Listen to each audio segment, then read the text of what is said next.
வழங்கமாக்கப்பட்ட தங்க சிம்மாசனத்திலே ஈஸ்வரன் ஈஸ்வரியும் ராஜனும் ராஜாத்தி போலாதி கைலாயத்திலே குழுவித்திருக்கக்கூடிய நாடு கைலாய பர்வதத்தில்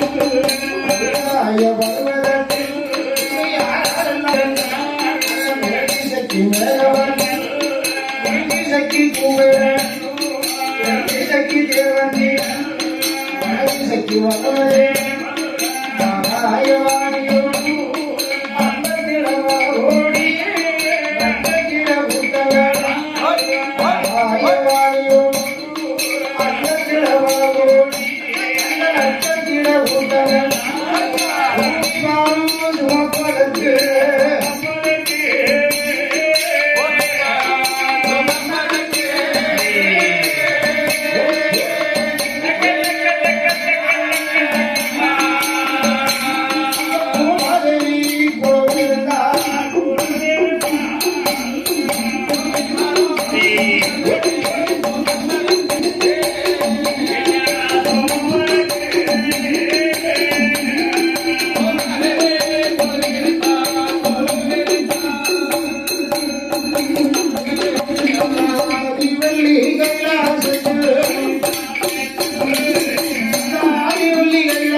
சிவனை அடிவணிந்து வணங்கிக் கொண்டிருக்கக்கூடிய ஆயிரம் ரிஷிமார்கள் எல்லாம் ஆண்டவனுக்கு பட்டு பயந்து பணிவிடை செய்து கொள்ளக்கூடிய காலத்தில் ஆண்டவன் பகவானுக்கு அடியார்கள் மச்சமுடி சட்டமுடி கோலக்கல் கொங்கணர் வாமதையர் கடைக்கோட்டார் உபாண்டகரிசி விழுத்து மகாரிசி கடைக்கோட்டு மகாரிசியிடம் ஆயிரம் ரிஷிமார்களிலே வண்டு மகாரிசி என்று ஒருவர் உண்டு. வண்டு மகாரிசியார் ஒரு நாள் நினைத்தார் ஆண்டவன் இடத்துல தவசிருந்து வேண்டிய வரங்களை தானே வாங்கி சென்றிருக்கோம். ஒரு நாள் ஒரு பொழுதாகிலும் ஆதி கைலாயத்தில் நான் கடவுளாக பரமேஸ்வரனாக காட்சி கொடுத்தோம்.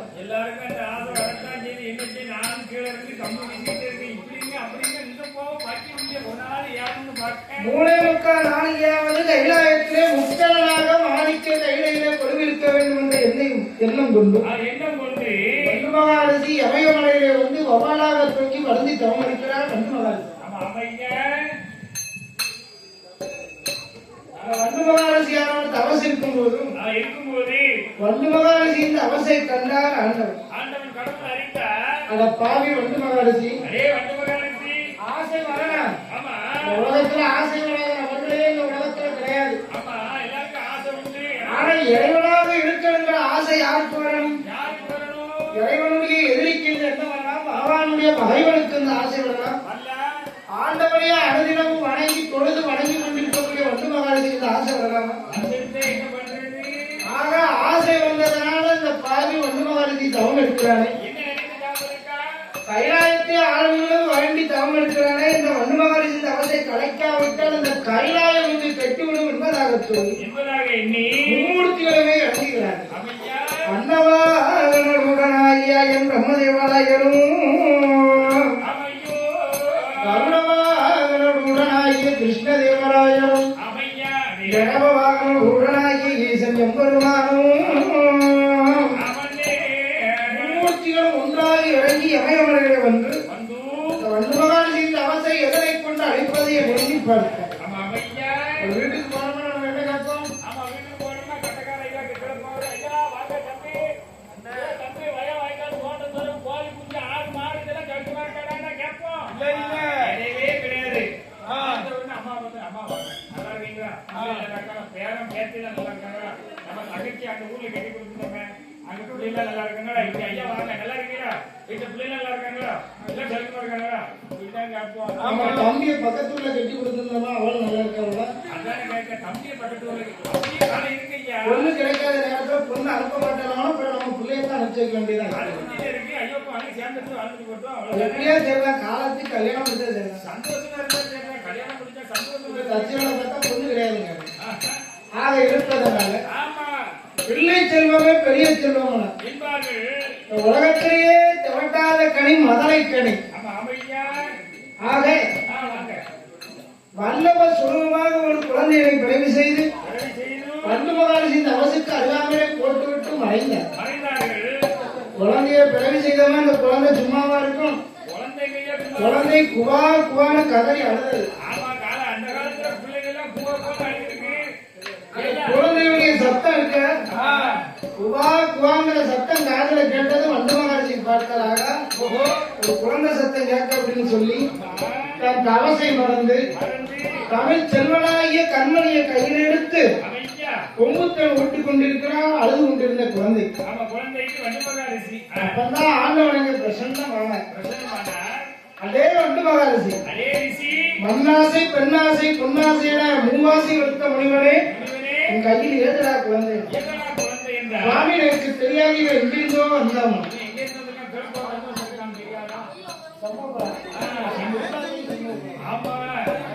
அப்பதான் வார்த்தா இருந்த வண்டு மகாரிஷி சுவாமி எனக்கு தெரியாது அப்படின்னு சொன்னா ஆண்டவன் பார்த்தார். உன் கையில குழந்தை இருக்கு உனக்கு தெரியாமல் வந்ததுன்னா கடகடகடவனை சிரித்து விட்டு மர்மமாக மறைந்தாலும் மறைய வந்து சிவகுணம். இதனை கண்டால் வண்டு மகாரிஷி அதே பாலகா 12 வருட காலம் உண்ணாமல் உறங்காமல் உடையவனே தஞ்சம் என்று வேண்டிய வளத்தை வள நிலத்தில் வாங்கலாம் என்ற ஆசை அலைமோதி கொண்டு கவனிருந்தேனே. என் அவசையை கெடுத்து விட்டாய் என்று எண்ணி அந்த குழந்தை மேல் கோபம் கொண்டு அதற்கு ஒரு சாபம் கொடுத்தார். அந்த குழந்தைக்கு வண்டு மகாரிஷி கொடுத்தாரே சாபம். அதுதான் இந்த சாஸ்தாங்கரின் தலைப்பு. உலகத்துல ஐயன் சாஸ்தா பிறப்பதற்கு காரணமே அந்த வண்டு மகாரிஷி அந்த குழந்தை கொடுக்கக்கூடிய சாபம் தான். அது என்ன சாபம்? அதே பாலக யார் ஏவலினால் எந்த அவசையை கலைத்தாயோ அவர்களுக்கே நீ நேர் விரோதியாகி இறுதி முடிவில் உன் சரிதமும் அதிக கடவுள் சாபம் கொடுத்தார். சாபம் கொடுத்தாரு. குழந்தையெல்லாம் கையில வச்சு கொஞ்சம் கொண்டாடினா ஆதி பாதாளத்திலே இருந்தார். பாதாளத்தில் எறிந்த பிள்ளையே பாதாளத்தில் எறிந்த பிள்ளையே பாதாளூரையா பாதாள லோகத்திலே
கண்மணிய கையில் எடுக்கும் அரண்மனைக்கு கொண்டு வாரா என்மனை நாட்டுடைய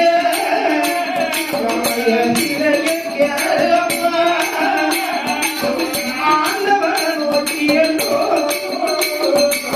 அர்த்தமசு செய்யோ ஆண்டவன் அருளாயே குழந்தை கிடத்திருக்கான் கண்மணிய பாருமா கண்மணிய பாருமா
கண்ணின்மணியை பார்க்கும்போதுதான் நாளைக்கு கைலாயத்தில் எனக்கு 2 இடம் இருப்பதையே உணர்ந்தோம்னா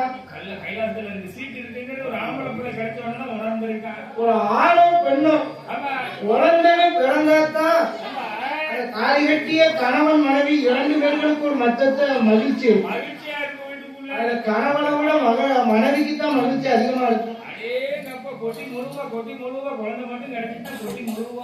பிள்ளை பிறக்கணும் வைங்க பக்கத்து வீட்டுக்காரி கொட்டி மொழிடுவாங்க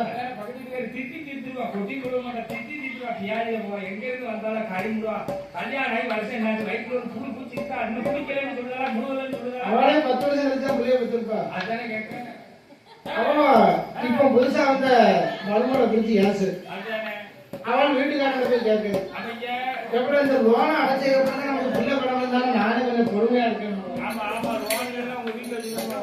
ஆக இருப்பதனால குழந்தை செல்வமே இந்த உலகத்துல பெரிய செல்வம் என்று எண்ணி பிள்ளை செல்வத்தை கண்ட போதும் பிள்ளை இருந்தா மன்னவா பிள்ளைக்கு ஒரு பேர்னு ஒண்ணு வேண்டாமா சபையில பிள்ளை இன்னும் ஒரு ஆடிக்கிட்டு இருந்தா ஐயா முட்டை கட்டாத ஐயா அங்க பாருங்க அப்படின்னு நம்ம பேரன்னா இந்த பிள்ளைக்கு பேர சொல்லி கூப்பிட்டாங்கன்னா அது என்ன பிள்ளை அப்படி தெரியும்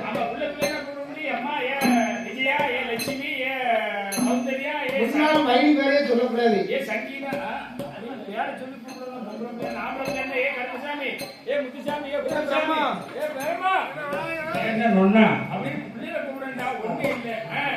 அதே போல பிள்ளைக்கு பேராம வைக்க வேண்டும் என எண்ணிக்கொண்டிருக்கக்கூடிய தருவாயில் நமக்கு அள்ளி பணம் கொடுத்து அன்பளிப்பு செய்த செல்ல சீமான் கனகவாளி அருண்டு கேட்கிறார். அதாவது மனு அதாவது நம்ம அறக்கறி இடத்துல கருவிலே கரு உருவாகி 10 மாதம் சுமந்து வச்சிருந்தா அந்த பிள்ளைக்கு என்ன பேர் கொடுப்பார்கள்?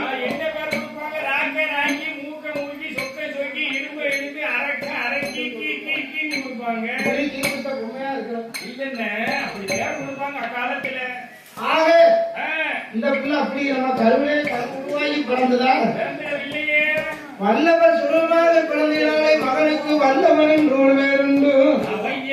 அரக்கர் இடத்திலே வளர்க்கப்படுவதனால அரக்கர் என்ற பெயரை இந்தியருக்கு என்ன பேர் கொடுத்தார்களா? ஐயா வல்லரக்கம் வல்லரக்கம்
எப்படி வளர்த்து வருகிறார்களா?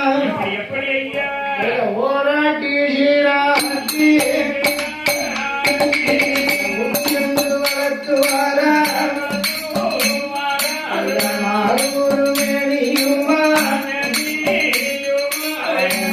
ஒரு வளர்த்துவாரா ஒரு வண்ணமுமா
பள்ளிக்கூடத்துல சேர்த்து படிக்க வைக்கணும்.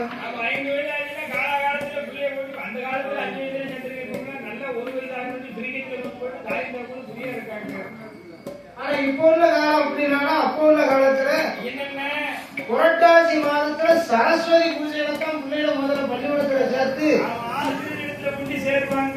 பச்சரிசி மஞ்சளை ஒன்னா சேர்த்து பிசைந்து அதுல ஒரு தங்க தாம்பாளத்துல பரத்தி நாள் வாழ்த்து கிளம்பித்த நல்லது ஒரு கிளமதியில அண்ணாவி வாக்கியாருக்கு முதல்ல கோடி ரூபாய் வச்சாலும் அந்த ஒரு ரூபாய் 1 ரூபாய் பிரச்சனைக்கு விடாது. கோடி வேஷ்டி புனிதத்தில பண்ண பலகாரம் விநாயக பெருமானுக்கு அவள் ஒரு கடலை பண்ண பலகாரம் எல்லாம் எடுத்து அண்ணாவி வாக்கியார் இடத்துல கொடுத்து அவருடைய மகனையும் ஒப்படைத்து அரிசிபடி எழுதுவார். ஆரி சித்தரி நானா ஓனா துவன்னா இன்னன்னா இம்மன்னா ஆனா கேட்டதே இல்லையே.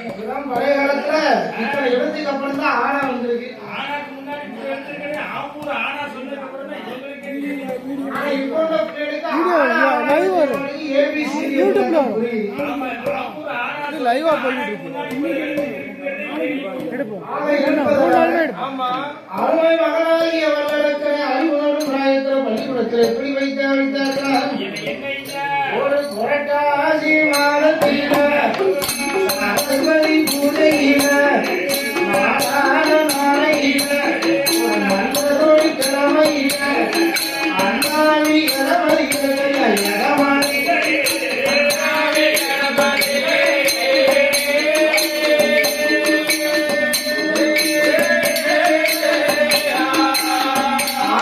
பள்ளியில படிக்க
பகவான் புராணங்கள் புராணங்கள் எல்லாம் படித்தான் வல்லரக்கன்.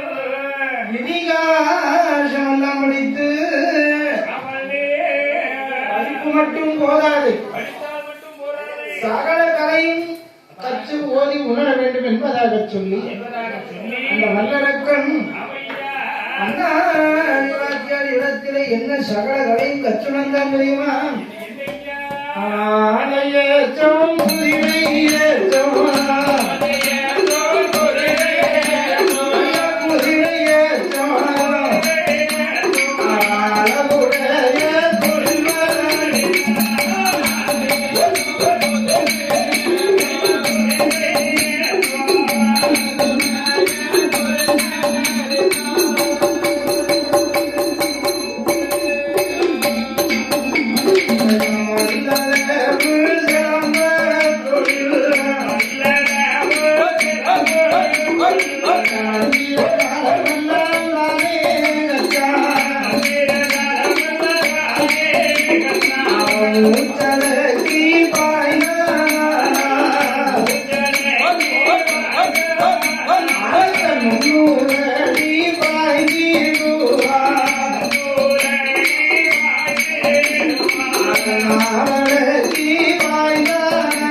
இதிகாசம் கற்று உணர்ந்து சகலகளை ஓதி உணரப்பச்சு வாழ்வீச்சு வித்தை கோர்வித்தை வாழ்வீச்சு பட்டாவீச்சு இப்படி வரிசையோடு படித்தார்.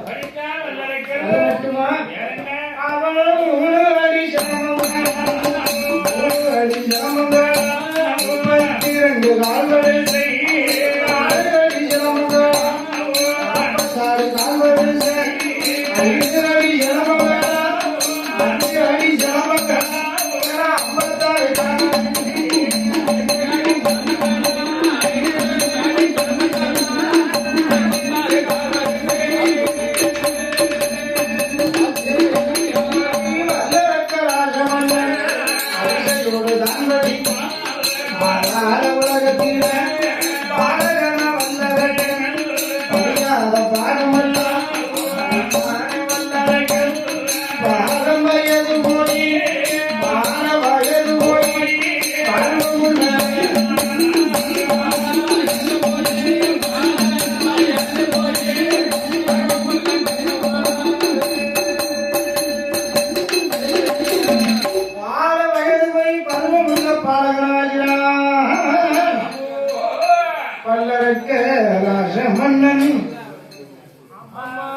56 பாலகன் வல்லரக்கன் 14 வயதாகி அருமுரீஷ குறும்பு பார்வை ஆணிலைய ஆனழகன் அம்சத்திலே உயர்ந்தவனாகிறான். 14, 17, 18, 19, 20, 21 வயதாச்சு. 21 வயதானது இன்றெடுத்த அம்மா முதல்ல நினைச்சாக மகனுக்கு 21 வயதாச்சு. 21 வயதான முதல்ல அவனுக்கு என்ன செய்யணும்?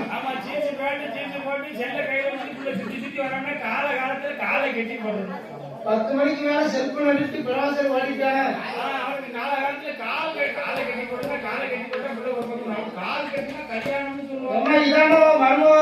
அவன் கூட்டு கொண்டாந்து நிப்பாட்டை நம்மளே பொண்ணை பார்த்து கேட்க பொண்ணை பார்க்கலாம் சொல்ல நீ எதுவும் பார்த்து கேட்பான் அந்த பிள்ளையா பார்த்து தாலிட்டு வச்சா நமக்கு மதிப்பு. அதனால 21 வயதாகியதும் ஈன்றெடுத்த மகனுக்கு மாலை மனம் என்னும் செல்ல கல்யாணம் முடிக்க வேண்டும். 21 வயதுல கல்யாணம் முடிச்சா அது செல்ல கல்யாணம்.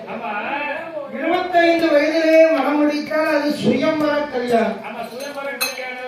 சின்ன சின்ன வயசுலயே அத்தை பிள்ளை மாமியா பிள்ளை மாமா பிள்ளையே இன்னாதான் ஒரு வைக்கப்படம் முடிச்சு போட்டு வச்சிருப்பாங்க வம்சத்துல முன்னால. அது நம்ம சொல்லி வச்ச கல்யாணம். ஆமா காந்தர்வ கல்யாணம். என்ன கல்யாணம்? ஆக இருப்பதனால சரி 21 வயதிலே ஈன்றெடுத்தாளாகிய வல்லரக்கனுக்கு பவளக்கண்ணி என்னும் பெண்ணை ஆணைக்கிழவனும் திருமணம் முடித்து வைப்பதற்கு 56 நாட்டு அரசர்கள் இவன் நாட்டை தவிர்த்து 55 அரச பெருமக்களை வரவழைத்து மகனாகிய வல்லரக்கனுக்கு பவளக்கண் என்கிற பெண்ணை பாணிக்கிழவனும் திருமணம் முடித்து வைத்தார். ஆமா கல்யாணம் முடிச்சு வச்சாங்க. ஆக கல்யாணம் முடிஞ்சல கல்யாணம் முடிஞ்சுனா வந்த புதுசுல ஏயா 2-3 மாசம் ஆச்சு. 3 மாசம்னா வந்த புதுசுல மருமக மேல மாமியாருக்கு கொஞ்சம் பாசம் அதிகமா இருக்கும், மருமகளுக்கு மாமியார் அத்தை மேல கொஞ்சம் பாசம் அதிகமா இருக்கும். அதாவது மாமியார் சொல்லுவாங்க, ஏமா மருமக தாய் குளிச்சிட்டேமா இந்த வார்த்தை அவன் தலையை கொஞ்சம் நான் பார்க்கட்டும் அப்படின்னு மாமியார் தலையை மருமக பாப்பா, மருமக தலையை மாமியார் பாப்பா அப்படி துணி பிழைச்சி இருப்பாங்க. 6 மாசம் அப்படி வண்டி உருட்டு, 3 மாசம் 6ஆவது மாசம் வண்டி உருட்டு ஓட 6ஆவது மாசத்துக்கு அப்புறம் பார்த்தீங்கன்னா அடுப்படி சட்டியும் பானை அங்கேயும் இங்கேயும் பறக்கும் பார்த்துருங்க. நீ அங்க போ, நீ அங்க போ, நீ அவத்துல ஸ்கோர் பண்ணது யாரு? மாப்பிள்ளை. அம்மா அடிச்சது சட்டி வெளியில போனிச்சா, பொண்டாட்டி அடிச்ச சட்டி வெளியில போனிச்சா அவன் தான் ஸ்கோர் பண்ணுவாங்க. அதான் கேட்க ஏன்னா அது ரெண்டையும் பார்க்காம போனோம்னாலும் இவங்க அங்க தெருவில் விட்டுருவாங்க தண்ணி கிடையாது.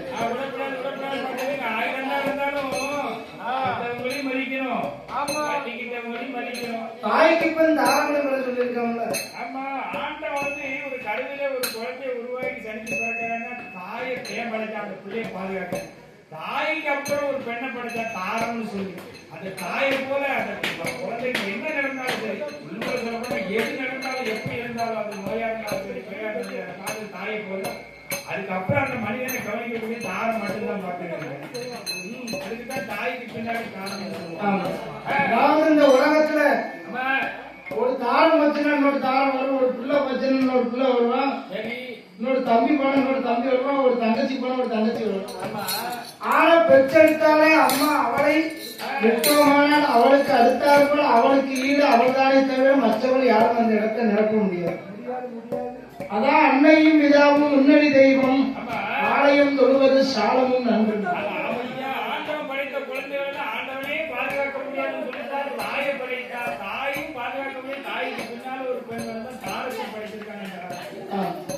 மாதா பிதா குரு தெய்வம் அதிலையும் முதல்ல இருப்பது அம்மா தான். தாயை சிறந்த கோவிலும் இல்லை, தந்தை சொல்மிக்க மந்திரம் இல்லைன்னா அதிலையும் முதல்ல இருப்பது அம்மா தான். அப்பா இருக்காங்க வேலைக்கு போயிட்டு அவள்தான 10,000 ரூபாய் சம்பளத்தை கொண்டு வரணும், வீட்டுல அம்மா வீட்டுல சோதனை ஆக்கி கொடுத்து அவளைதான் முன்ன வச்சிருக்கோம் அப்படின்னா இந்த மாதம் உடல் நோகை இடைநோகை ஈன்றெடுத்தாலே அன்னை பூநோக குறுக்கு நோக பெற்றெடுத்து தான் உச்சி முதல் பாத வரைக்கும் ஓடுகின்ற உதிரவனும் ரத்தத்தை வெண்மை நிறம் காட்டி நமக்கு தாய்ப்பாலோடு தமிழ் பாலையும் ஊட்டி வளர்க்க போய்தான் அவளை முன்னாலே முதல்வராக வைத்திருக்கோம். அப்பேற்பட்ட அம்மா மனம் முடித்து வைத்தால 3 மாசம் ஆச்சு. அப்பதான் விஷ்ணுகாவுடன் நிலக்கண்ணாடி உள்ள போய் தான் முகத்தை பார்த்தார். நெத்தி பக்கத்துல லேசா ஒரு நரம் முடி தெரிந்தார். ஆகா நமக்கு வயதாகி போச்சு. அதனால வல்லரக்கனுக்கு பட்டம் சுட்ட வேண்டும் என்று எந்த நாட்டிலே எந்த நாளிலே அவனுக்கு பட்டம் சுட்டினார்களாம். ஆதி பாதாள உலகத்திலே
அழைத்து வைந்து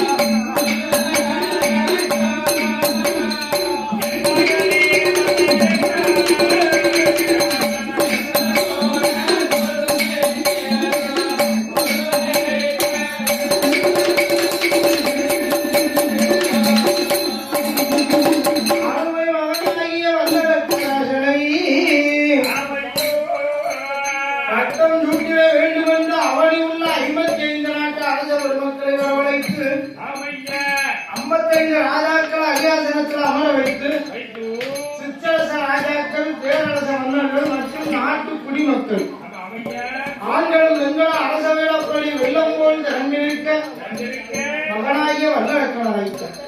நான் வச்ச மகனே வல்லரக்க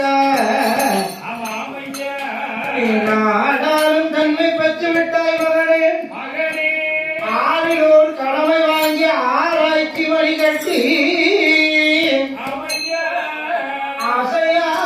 ஆசையாட்சி முடிந்திட வேண்டும் மகனே. மகனே ஆறிலோர் கடமை வாங்கி ஆராய்ச்சி வழிகட்டணும்னா அதாவது 500 காலளவு சுற்றளவு கொண்ட தசரத சக்கரவர்த்தி ஆண்டு வந்தார். தசரத சக்கரவர்த்திக்கு அரசவைக்கு முன்னால அரண்மனை வாசல்ல ஒரு ஆராய்ச்சி மணி இந்த மாதிரி ஒரு மணி கட்டப்பட்டு இருக்கும். ஊர்ல நாட்டுல யாரும் ஏதேனும் ஒரு குறைபாடுகள் இருந்தா அதை நேர ராஜா இடத்துல வந்து சொல்லணும்னு சொன்னா ராஜாவை நேரில் போய் பார்க்க முடியாது. நாட்டாவை பார்க்கணும் ஒரு டீ காப்பி வாங்கணுமே ஏசி அப்படி கேட்கலாம். ஆனா ராஜாவை அவங்க நேர்ல பார்க்க முடியாது. அப்போ உள்ள காலத்துல என்ன செய்வாங்க அப்படின்னா வாசல்ல கட்டப்பட்டிருக்கக்கூடிய மணியை அடிச்சா மணி ஓசை சத்தம் கேட்டு ராஜா வந்து காவலாளி அனுப்பி எல்லாம் மணி வாசல்ல அடிச்சிருக்க அந்த ஆளை அழைத்து அவனுடைய குறைபாடுகள் என்ன அவனுக்கு நிவர்த்தி பண்ணணுமாங்க. அப்படி அவனுடைய குறைபாடுகளை எல்லாம் அவங்களுடைய தேவைகளை பூர்த்தி செய்வதற்கு வாசல் ஒரு மணி கட்டப்பட்டிருக்கும். அதே மாதிரி மதுரை மன்னன் பாண்டியன் இருக்காரு. அந்த பாண்டியன் வந்து தேர்ல செல்லும் போது ஒரு பசுவினோட கன்று தெரியாம ஏற்றப்பட்டு கொண்டு போச்சு. அந்த பசுமாடு வந்து ஆராய்ச்சி மணியை அடித்து ஆக நம்ம ரதவீதி சுற்றி விடும்போது ஒரு பசுங்கன்று நம்ம தேர்ல அடிபட்டு மாண்டு போச்சு அப்படின்னு சொல்லி பசு ஆராய்ச்சி மணி அடித்ததுனால தாம் பெற்ற பிள்ளையவே அதே தேர்ல ஏற்றி கொண்டோம். அதான் மனுநீதி பாண்டி மனுநீதி சோழன். அதே போல இந்த கஜேந்திர சக்கரவர்த்தி இருக்காரு. அவருடைய காலத்துல இந்த ஆராய்ச்சி மணி அடித்ததே இல்லை. மணி அடிச்சாலே யாருக்கு எதுவும் குறைபாடு அப்படின்னு சொல்லி அவனை கூப்பிட்டு தேவை என்னன்னு கேட்க முடியும். அவரவர்களுக்கு தேவையானது அவரவர்களுக்கு கிடைத்தது. அதே போல மகனே வல்லெடுத்தா ஆறினோடு கடமை வாங்கி ஆராய்ச்சி மணி கட்டி அசையாமல் ஆட்சி புரிந்திட வேண்டும் என்று தங்க கிரீடத்தை தூக்கி தலையில வைத்தார். செங்கோல தூக்கி கையில கொடுத்தாங்க. செங்கோல தூக்கி கையில கொடுத்ததும் வல்லரக்கா உட்கார்ந்தான். எல்லாரும் நின்றுட்டு இருக்காங்க. பார்த்தா ஆகா நாம உட்கார்ந்து இருந்தாலே எல்லாரும் நின்றுட்டு இருக்காங்களே, உட்கார்ந்து இருந்தாலும் நாம எழுந்தா எல்லாரும் எந்திரிச்சிருக்காங்களே. இந்த ஆசனத்துக்கு அவ்வளவு பெரிய ஒரு மதிப்பா அரியாசனம் என்பது ஒரு அரிய ஆசனம் என்பதையே மறந்தான். தங்கத்தாலும் வெள்ளியாலும் வெங்கலத்தாலும் பொன்னால் வெள்ளியால் மாணிக்கத்தால் மரகதத்தால் வயல வைடூரியத்தால் அலங்காரம் செய்யப்பட்ட சிம்மாசனம் அப்படின்னு நினைத்தாலே தவிர அது எப்பேற்பட்ட அரியாசனம் என்பதையே மறந்தான். அரியாசனமோட அரிய ஆசனம் அரசன் என்பதை உணர்ந்தான். மன்னன் என்கிற மமதை வந்தது. அரசன் என்கிறான் அவத்தோடு மாமாவி வல்லரக்கனுக்கு பட்டம் சுட்டி வைத்தார்களே, அது எந்த நாள் தெரியுமா? ஒரே நாளான நாளையிலே, நல்ல சனிக்கிழமையிலே, கருத்தலையிலே, மாலை 5-6 மணியிருக்கும் அரசவை கூட்டத்திலே வல்லரக்கராஜனுக்கு பட்டம் சுட்டி வைத்தார்கள்.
அவனி உள்ள தேசமல்லா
நான் தான் தலைவன் அப்படின்னால தலைவன் என்ற தலைக்கணத்தோடு ஆண்டு வர அந்த கணம் எங்க ஆகாது. அதாவது தலைக்கேணத்துக்கு மருந்து உண்டு. ஆமா, தலைக்கணத்துக்கு மருந்து உண்டு, தலைக்கேணத்துக்கு மருந்து உண்டு. உண்டாயா உண்டாயா ஆணவம் அழிவு என்பதையும் மறந்தான். மன்னன் என்கிற மமதையோடு அரசன் என்கிற ஆணவத்தோடு நானே ராஜா நானே மந்திரி என்ற தலைவர்கள். ஆமா, மந்திரி பிரதானிகளோடு இந்த வையகத்தை ஆண்டு வருகிறான் நல்லரக்கன். நல்லரக்கன் ஆண்டு வரக்கூடிய காலம் ஆண்டவன் பகவானையே நினையாத பாவி. ஆண்டவன் பகவானை நினைக்க மாட்டான், பூசையும் செய்ய மாட்டான். ஒரு காலமும் செய்ய மாட்டான். நான்லாம் காலையில எந்திரிச்ச உடனே பல் தொலைக்கு குளிச்சுட்டு இறைவா பகவானே எம்பெருமானே எல்லா மக்களையும் காப்பாத்து, என்னையும் காப்பாத்து, நாட்டு மக்களையும் வாழவி, என்னையும் லேச வாழவி, இறைவா ஈசா எம்பெருமானே பகவானே சங்கரா சதாசிவா நிமலனே நிருதரனே சர்வாபரனே காலகாலனே காலசந்தோஷனே கங்காளனே மால் மழுவும் துடியும் கபாலம் விபூதி ருத்ராட்சம் மாளிகாவுடனே எமய பருவத ராஜகுமாரிக்கு சமேதராக விளங்கும் சாட்சாதி சிவபெருமானை ஓம் சங்கரா சங்கரா சங்கரா சங்கரான்னு சொல்லி சுக்காப்பி சங்கரம் இல்ல நீ சுக்காப்பி சங்கரனை யாருக்கும் அந்த ஆதி சங்கரரை அதாவது சிவபெருமான நினைத்து காலையில எழுந்து அன்றும் போவது அனுதினம் அவனுடைய நாமத்தை மறக்கவே கூடாது பார்த்தாங்க. எப்படியாவது ஒரு கார் வாங்கணும், எப்படியாவது ஒரு புல்லட் வாங்கணும் நம்ம நினைச்சு வாழ்றத விட பக்கத்து வீட்டுக்காரன் நல்லா இருக்குன்னு நினைச்சாலே நாம நல்லா இருப்போம். நீ காப்பியை குடிப்பா நான் பார்த்தேன். அதாவது கார் வாங்கணும் புல்லட் வாங்குறது காலத்துல அது பகவான் நேரத்தில் குடுப்பாரு பார்த்துக்கங்க. கால கையும் பகவானே திடத்த கூட உழைக்க திறமையை கூட தெம்ப கூடும். என்னையும் வாழவும் எல்லாத்தையும் வாழவும் உழைக்க தெம்ப கூடும். இறைவா ஈசா பகவானேன்னு சொல்லி அந்த ஆண்டவனை டெய்லி கும்பிடணும் பார்த்துருங்க. நானா ஒரு 3-4 வருஷத்துக்கு முன்னாடி கொரோனால 2 வருஷம் படாத பாடு பட்டுதான் பார்த்துருங்க. அதாவதுன்னா வில்லடி இல்ல சோடி இல்ல வீட்டு விட்டு வெளியே போக கூடாதுட்டாங்க. தாயம் விளையாண்டோம், கேரம் போர்டு விளையாண்டோம், செஸ் விளையாண்டோம் பார்த்துருங்க. என்ன விளையாண்டோம்? செஸ் இருக்காது, செஸ் விளையாண்டையா. அப்படி விளையாட்டுலாம் விளையாடும் போது வீட்டு விட்டு வெளியே போராட்டாங்க. ஊர் சாப்பாடு சாப்பிடாம உடம்பெல்லாம் வத்தி போச்சு பார்த்துருங்க. சாப்பாடு சாப்பிட்டா அதாவது வீட்டுல எவ்வளவுதான் சாம்பார்ல பருப்பு போட்டு நெய் ஊற்றி வச்சாலும் ஆவரம் போய் நான் கோயிலுக்கு வந்திருக்கேன்னா காலையில அங்க அது என்ன கடை சித்ரா ஹோட்டல்ல ஒரு ஸ்பெஷல் தோசை 2 கல் தோசை. இதை சாப்பிட்டா ரொம்ப திருப்தியா. வீட்டுல என்ன செய்வாங்க? பழைய வச்சிருப்பா இல்ல சுடுசோறு பொங்கி தண்ணி ஊற்றி வச்சிருப்பா வெண்ணிப்பழைய இருக்கும். அதை தொட்டுக்க பார்த்தா மத்தியானம் குழம்பு இருக்குங்க. அப்படியா அதே மாதிரி ஊர் சாப்பாடு சாப்பிடாம நாக்கு சித்ரா ஹோட்டல்ல கணக்கு கேட்டாலும் தெரியாம 2 சப்பாத்தி சாப்பிட்டாலும் 2 தோசையா இல்ல 21. இப்படி கணக்கெல்லாம் கேட்கக்கூடாதுன்னு சொல்லி வரி நிறைய வச்சு கோயில் கூட நடத்துறாங்க. அந்த மாதிரி ஆள் வரட்டு தொழிலாளி சாப்பிட்டு போட்டுன்னு அதாவது வயிறை பார்த்தாலே எல்லாரும் கழிச்சுவாங்க. இவர் 2 சாப்பிட்டாலும் 20 சாப்பிட்டாங்க. வஞ்சம் இல்லாத ஆளுங்க உழைப்புல போறவங்கன்னா பார்த்தா உனக்கு சேர்த்து சொல்லுவோம். 10 மணிக்கு நேரம் இறங்கி பார்த்துட்டு போயிடுவேன். அது வரைக்கும் நான் பேசிக்கிட்டே இருக்கேன். பேச திறமை இருக்குல்ல, வாய் சம்பளத்தே இருக்குல்ல. நீ போயிட்டு வாயா, போயிட்டு அப்படியே பார்த்துட்டு போயிட்டு வாங்க. அது வரைக்கும் அவங்க அப்படி சிரிக்க வச்சே பண்ணிருப்பேன். என்னென்ன பையன் பேச சரிங்கன்னு சொல்ல மாட்டாங்களா? அப்படி பேச ஆக இருப்பதாக பல்லடக்க ராசன் ஆண்டவனை நினைக்க மாட்டான், செய்ய மாட்டான், பகவானை நினைக்க மாட்டான், தேரம் பூச மாட்டான், சிவனாக நினைக்க மாட்டான், அந்த வல்லடக்க ராசமன்னா பூச மாட்டான்.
ஐயா 12 வருஷகால ஒரு நாட்டுல மழை இல்லைன்னு சொன்னா ஒரு நாடு முன்னேற்றம் அடைவதற்கு விவசாயம் இருக்கணும். நம்ம நாட்டின் முதுகெலும்பே விவசாயம்னு சொல்லுவாங்க. அந்த விவசாயம் இருக்கணும்னா விண்ணில் இருந்து மழை பொழியணும். விவசாயம் பண்ணணும்னா என்ன வேணும்? தண்ணி தண்ணி தண்ணி வேணும். ஆமா, வானிலிருந்து மழை பொழிந்தால்தான் மண்ணுல விவசாயம் இருக்கும். ஆமா, தண்ணி வேணும்னா என்ன வேணும்? பகவான் கருணை இருக்கணும், வெளியில இருந்து மழை பொழியணும். ஆண்டவனை நினைக்க மாட்டான், பூஜை செய்ய மாட்டான், அவன் செய்ய மாட்டான். நானாய கடவுள்னு கோவிலையே இழுத்து மூடணும். அதை இழுத்து மூடு. கல்ல இருக்கக்கூடிய கடவுள் பேசுமா இல்ல நான் பேசுறேன் நான் கடவுளா அப்படின்னா அதானே கேட்கிறேன். அப்படி சில பேர் நீ வேலை வாய்க்க உனக்கு சம்பளம் கொடுக்க நான் தாண்டா கடவுள் உங்களுக்கு சம்பளம் நாங்க தான் தரணும் பாத்துக்கிட்டு அப்படின்னு சொன்னோம். சரி, அதான் முன்னொரு காலத்துல ஒரு பழமொழி சொல்லுவாங்க, என்ன மொழின்னு? கல்ல கண்ட நாயக்கான நாயக்கண்ட கல்ல கடமாங்க அப்படின்னா என்ன? அதுக்கு பழமொழி அதானே. நல்ல எனக்கு செல்லுக்களை போடுறாங்க. கல்ல கண்டா நாயை காணும், நாயை கண்டா கல்ல காணும். யாரு சொல்றா? அப்படின்னு சொன்னா ஆமா, பழமொழி என்ன? அது அதுல பொருள். கல்லை கண்டால் நாயகனை காணும், நாயகனை கண்டால் கல்லை காணும் அப்படிங்கிறதான் உண்மையான பொருள். பொருள் அதான். அதனுடைய அர்த்தம் என்ன அப்படின்னு சொன்னா, இல்லையா? இன்னைக்கு ஆவரம் ஐயனார் வாசல்ல அனைத்து தேவாலயங்களும் கற்சிலையா இருக்கு. கல் சிலையாக இருக்காங்க. ஏ தெய்வமே, ஆவரம் ஐயனார் சாஸ்திரம் கல்லுன்னு நினைக்காம அதை கடவுள் நினைச்சு ஏப்பா அவ்வளவு அழகா அம்சமா இருக்காரு, கேட்பவருக்கு கேட்ட வரம் கொடுக்காரு. ஐயா எனக்கு இந்த கொடையில இந்த வருஷத்துல என் வேண்டுதல் இதான்ப்பா 8ஆம் வருஷத்துல நான் நடத்தி கொடு, இல்ல 1 மாசத்துக்குள்ள நடத்தி கொடு, இல்ல அடுத்த கொடைக்குள்ள என் பிள்ளைக்கு ஒரு கல்யாணத்தை முடிவு ஒரு பேரம் வைக்க பார்க்கணும் அப்படின்னு அவரை கல்லு நினையாம நாயகனாகிய கடவுள் நினைத்தா அடுத்த கொடைக்குள்ள அவர் நடத்தி கொடுப்பாரு. ஆனா நம்ம வைக்காம அவள் பொடி கடவுளை சக்கரை பொங்கல் ஜாமீன் சாப்பிட செய்து இந்த கல்லை போய் நம்ம கும்பிடமா அப்படி நினைச்சா அதுல உள்ள கடவுளுங்கிற சக்தி மறந்து அது வெறும் கல்லு அப்படிங்கிறதான் இருக்கு. கல்லுன்னு நினைச்சிட்டா அதுல உள்ள கடவுள் என்கிற பொருள் என்னும் சக்திக்கு தெரியாது. கடவுள் நினைச்சிட்டா கல் என்பதே மறந்துடும். ஆக அம்சமா செஞ்சுக்கிட்டு இருக்காங்க அலங்கார தீவாளர்கள் பாருங்க அப்படின்னு அது தீவாளர்கள் பண்ணும்போதுதான் பார்க்கணும், இல்லை பத்தம்னா கழிச்சு பார்த்தா சாஸ்தா அப்படியே தான் இருப்பாரு. அந்த நிமிஷம் தான் நம்ம முடிவு கொடுப்பாங்க.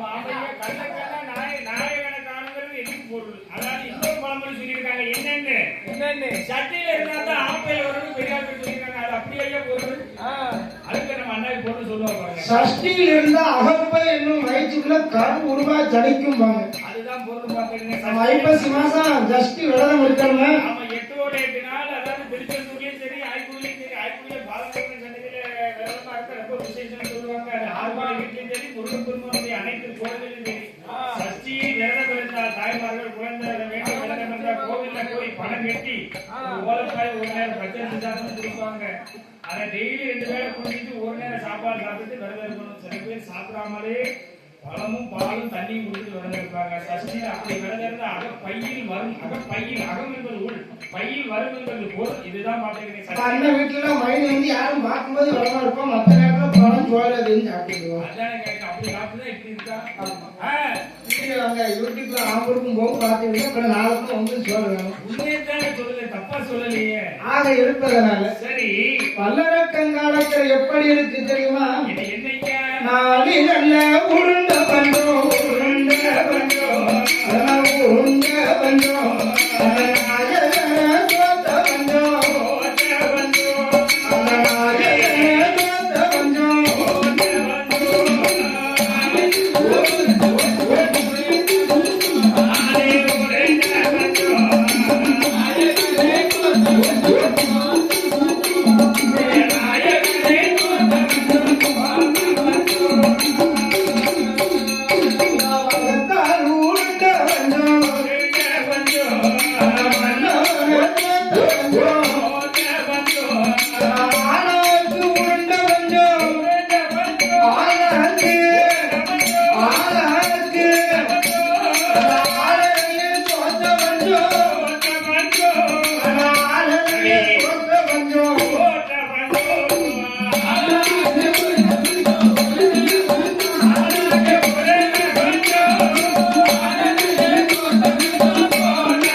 நியாயம் இருந்தது.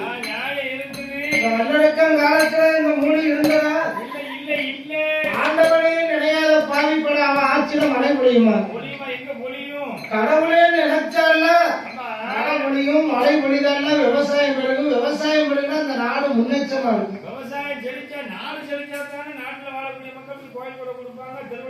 அரசனுக்கு வரிப்பணத்தை கொடுப்பாங்க. ஆனா அந்த மழை பொழிந்ததா? பகவானே நினையாத பாவி புண்ணியால ஆட்சி அப்படி இருக்கு. அப்பதான் பார்த்தான் என்னையா அதே மந்திரி மந்திரி இதனால இதுவரைக்கும் என் காலத்துல கஜானா திறந்தவாறு இல்லையே துருப்பிடிச்சே இருக்கையா சுவாமி. எங்க அப்பா காலத்துல எல்லாரும் வரிப்பணத்தை மாசந்தோறும் தவறாம கப்பம் கட்டிட்டு இருந்தாங்க. மாசம் எங்க தராங்க? 7 மாசம் பாக்கி போட்டுருந்தாங்க. ஆனா இந்த வருஷம் 10 ஆனா இப்ப நம்மளுடைய உங்களுடைய ஆட்சியில 12 வருஷ காலம் மழை இல்லையே.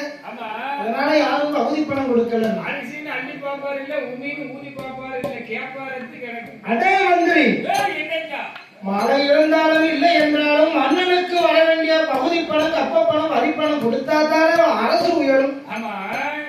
அப்பதான் பார்த்தா மந்திரி அதாவது மதி சொல்லணும். மந்திரி மந்திரி இருக்காரா வந்து மதி சொல்லணும். அப்படின்னாத்தான் அரசர் வந்து ஒரு திட்டம் போடணும். அப்படின்னாலும் மந்திரி கிட்ட கேட்டுதான் ஒரு திட்டம் போடணும். அயோத்தி ஆண்டு வந்த தசரத சக்கரவர்த்திக்கு ஒரு மந்திரி பேர் சுமந்திரர். சுமந்திரர் இருக்காரு. நீதி நேர்மையோடு இருக்கக்கூடிய மனுஷன். தசரத சக்கரவர்த்தி ஒரு நாட்டுல வந்து ஒரு திட்டம் போடணும்னா ஐயா சுமந்திரனுக்கு வாரும். இதை செய்யணுமா வேண்டாமா, இந்த திட்டம் அமல்படுத்தலாமா வேண்டாமா அப்படின்னு கேட்பாரு. அவர் உடனே பதில் சொல்லுவாரு. கீழ நின்று ஆராய்ந்து மறுநாள் காலையில அரசவைக்கு வரும்போது மன்னவா எனக்கு ஒரு திட்டம் சொன்னீங்களே, அதனால மக்களுக்கு நன்மைன்னு சொன்ன அந்த திட்டம் தசரத சக்கரவர்த்தி அமல்படுத்துவார். அதனால இப்ப நன்மையா இருக்கு, பின்னால அதனால கேடு அப்படின்னு சொன்னா அந்த திட்டம் உடனே நிராகரிக்கப்படும். அதே போல 200 சுற்றளவு கொண்ட இலங்கை வந்த ராவணேஸ்வரன் இருக்காரு. அவனுக்கு ஒரு மந்திரி அவன் பேரு மகோதரன். இந்த மகோதரன் நினைத்தா மதி சொல்லக்கூடிய மந்திரி தானே. ராவணன் பார்த்தான். பாருங்க இந்த ராவணன் இருக்காரு. ஏ மந்திரி மகோதரா, ராமன் மனைவி சீதை என் தங்கை சூர்பனகனுடைய மூக்கையும் தனத்தை அடுத்த அவன் நம்பி லட்சுமணன் அவனுடைய ராமனுடைய மனைவி சீதையை சிறை எடுக்க போறோம். அப்ப மகோதரன் என்ன சொல்லணும்? சுவாமி 10 தலை கொண்ட ராவணேஸ்வரன் அதாவது சாம வேத காலம் வாடி ஈஸ்வரனையே இசைக்கு மயங்கிய இசை வேந்தா வீணை கொடி வேந்தா உங்களுக்கு இந்த என்ன வரலாமா அடுத்த மனைவி தின்னப்படாது அப்படிங்கிற எண்ணத்தை நம்ம அதி சொல்லக்கூடிய மந்திரி சொல்லணும். அவன் சொன்னானா சுவாமி நீங்க சொன்னா சரிதான். அப்ப மந்திரி சொன்னதை கேட்டா ராமனுடைய பழப்பே முடிஞ்சது.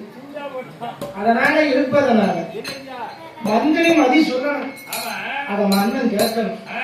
அப்பதான் மதி சொல்லக்கூடிய மந்திரி சொன்னாலும் மன்னன் கேட்பானா? நானே ராஜா நானே மந்திரி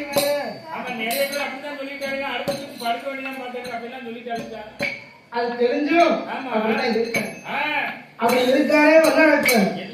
அப்படி இருக்கக்கூடிய காலத்தில் அந்த மந்திரி ஏத்தான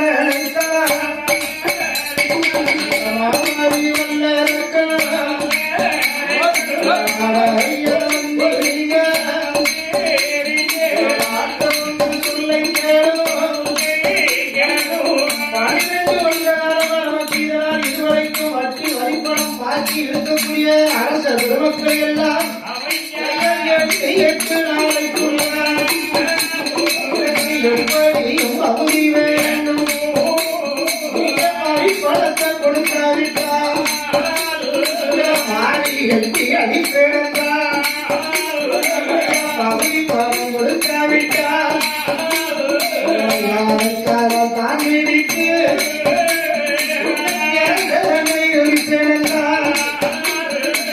பரையோதம்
ஓடுகள் கட்டினால் ஓசைப்படாது என்பதற்கு ஏற்றவாறு அவரை உள்ள ராஜாக்கள்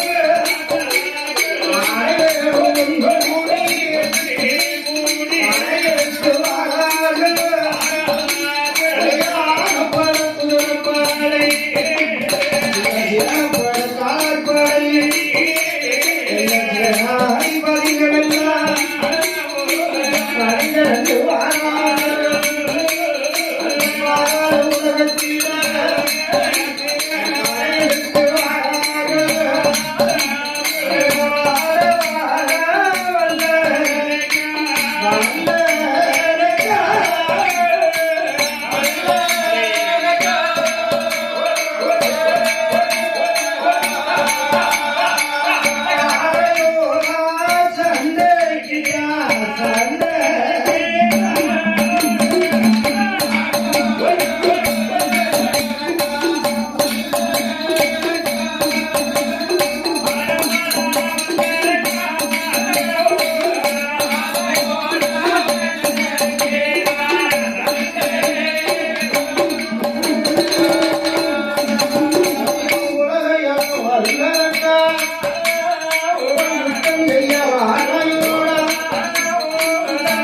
யாரும் வல்லரக்கா நீ ஓடி வர சண்டைக்குதா அம்மா கையில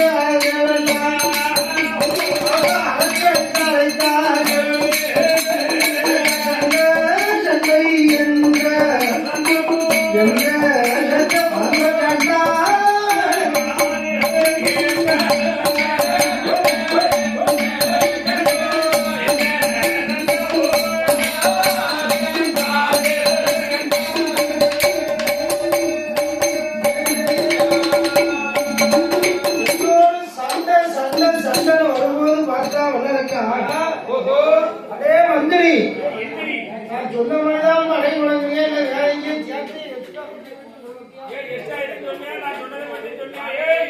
சுவாமி ராஜாதி ராஜா ராஜம் அடுத்தாண்ட ராஜ பிரதாப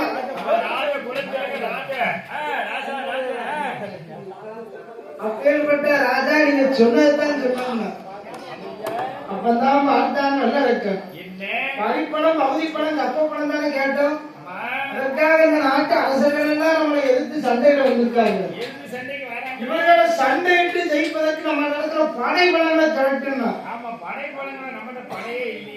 சுவாமி நம்ம இடத்துல என்ன படம் இருக்குன்னு கேட்கிய என்ன படம் இருக்கு? நம்ம ஆனப்படம் இல்ல, குதிரை படம் இல்ல. அப்பா மந்திரி ஆனப்படம் என்னாச்சு? ஆனப்படம் எல்லாம் பூரா கோயில் கோயிலா விட்டாச்சு. கருப்பு இருக்குது.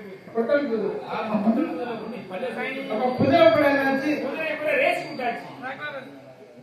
ஒட்டகம் என்னாச்சு? ஒட்டகம் ராஜஸ்தானுக்கு அனுப்பியாச்சு.